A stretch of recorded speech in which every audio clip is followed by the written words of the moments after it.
Hey everybody, Ed here with the Digital Digest, and today I wanted to share with you guys some initial impressions of a brand new product. This is the Samsung Galaxy Tab 10.1. Now this is Samsung's first offering in the 10 plus inch honeycomb tablet market, even though ironically enough they were the first ones to offer up an official 7-inch Google certified device in the Galaxy Tab 7.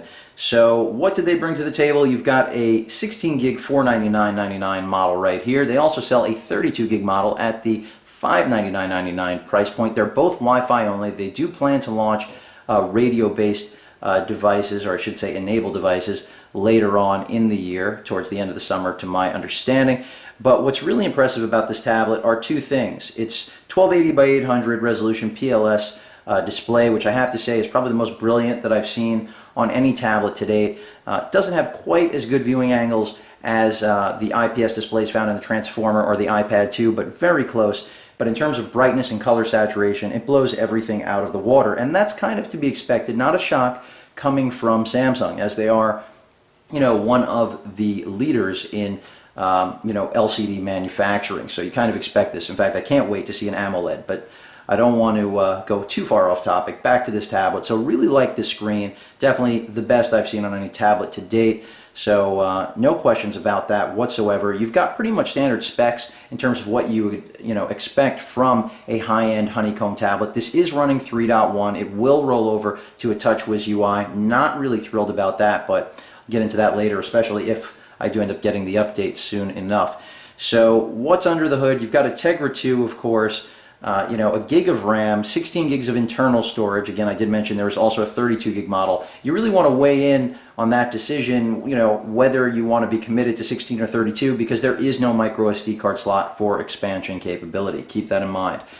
You've also got Bluetooth, GPS, all the standard fare, and of course Wi-Fi, BGN support, I believe. So really powerful device. But most importantly are, the things I mentioned before, the screen, and then of course the weight and size, which I'm going to show you guys in a second. Also want to point out you have a 2 megapixel front-facing cam as well as a 3 megapixel cam on the back, capable of 720p recording. It does also have a flash.